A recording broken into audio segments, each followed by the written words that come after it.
Alright guys, after your case is good and dry, and you can check it, see if it's all aligned great with the blade inside, should fall out just like that, just fine. Now we're going to work on the blade, okay? This thin aluminum bar needs to be the exact, at least, thickness of this blade, alright? Then you work on your width and your length, matching this. You want it to fall in there just like that. It should be able to move totally freely in there. Alright? Now what we're going to do is we're going to put these flat against each other and make sure it's centered. Okay? And we're going to take vice grips and we're going to clamp on it down. Alright? We're going to clamp down on it and we're going to basically use the blade as a stencil, because those little notches in the blade are actually part of the mechanism of how this blade works. Okay? So we're going to get on that. Make sure you get a drill bit that's that exact size, because we need to. That's going to be for that rivet I talked about earlier. You're going to need to make sure that hole is perfect. All right. All right. Now, guys, what you're left with after doing so, it's going to look a lot like this. You can make this into a point, but right now I just really don't feel like doing it. So from here, we're basically going to start constructing it. But before we can do that, we have to modify those mechanisms that we pulled out. These right here, okay? Now, you're only going to mess with one of them, okay? Let me show you what we're going to do. We're going to take off this ramp right here. The one like this. Not that one. This one, okay? Take it off right there. Then, once we take it off, we're going to trim off this back end of it, okay, to where it'll fit in perfectly with this one, okay? I'll show you what I'm talking about after Alright, we just finished shaving off the bottom and the sides, and the other one stays perfectly fine. Now we gotta put them into the mechanism, like so. This side goes over here, and they have no give in the middle, okay? Just like this.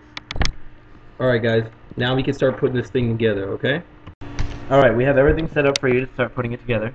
We've got the doors, we want to put those in first, okay? For this, I usually use, well, you can use your fingers, but I usually use a, needle nose pliers to get them in there. If you have fingernails, you can do it too. There you go, see, there's one. You want to put them on the outers, not the inners. The inners won't do anything. And make sure the notch on the door is the one facing out.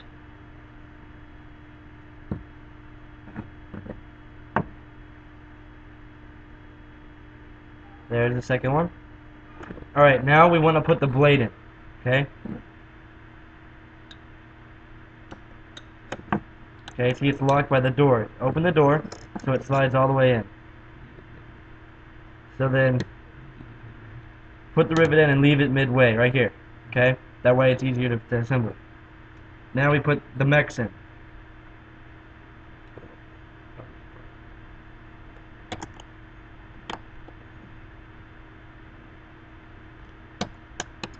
Alright? Now that we got the mechs in, we will put the spring on, the big spring. Make sure the big spring, or the big hook, goes on the back, like so. Okay.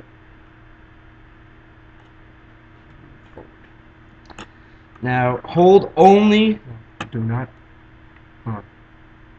Hold only the hook in the back. Now what we're going to do is we're going to leave it in this position here, okay? Leave it just like this. Now, you're going to put this right on top of it. Leave that loose for right now. Along with the switch that goes there.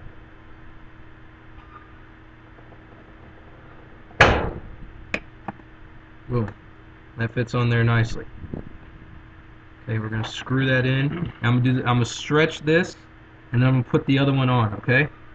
Alright guys, so we stretched the spring over and we put the other case on in the trigger. And what you're left with is something like this.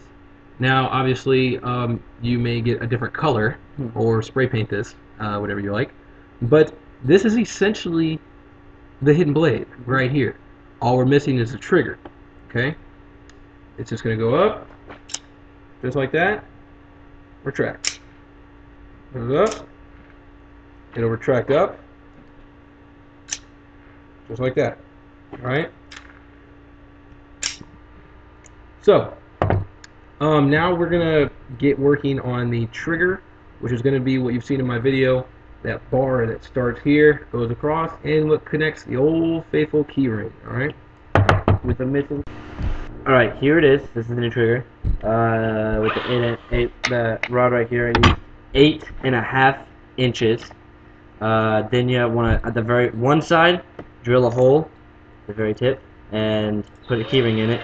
Then you want to measure your lengths from the triggers. See where I marked it? Other way. Okay, I marked it right there and right there. Okay. After you get those markings, go up about an inch and bend it to where it'll fit your hand.